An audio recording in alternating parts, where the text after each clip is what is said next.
Greetings as always, and welcome to this week's edition of Hymns of Hope from Lutheran Memorial Church, Madison, Wisconsin. I'm Andrew Schaeffer, Director of Music.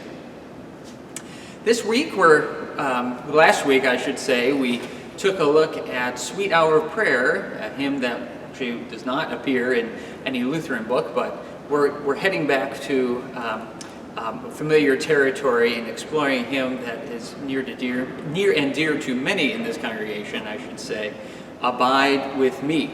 And if you have your Lutheran hymnals handy, it is number 272 in the Lutheran Book of Worship and number 629 in the Evangelical Lutheran Worship. This hymn is most often associated with funerals and with services that are in the evening. And it's really no surprise, especially when you take a look at the final stanza, hold thou thy cross before thy closing eyes. In life and death, O Lord, abide with me.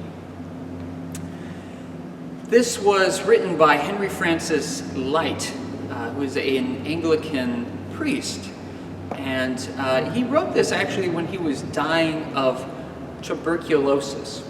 And his daughter actually has a quite vivid account of the penning of this hymn that I was going to read in her own words.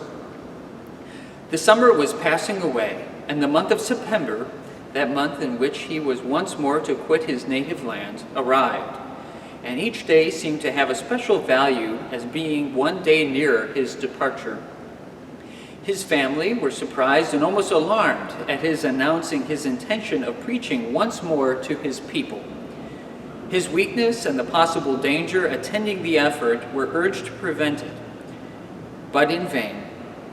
It was better, as he used to say often playfully, when in comparative health, to wear out rather than to rust out. He felt that he should be enabled to fulfill his wish and feared not for the result. His expectation was well-founded. He did preach, and amid breathless attention to his hearers, gave them a sermon on the Holy Communion. In the evening of the same day, he placed in the hands of a near and dear relative the little hymn, Abide with Me, with an air of his own composing, adapted to his words.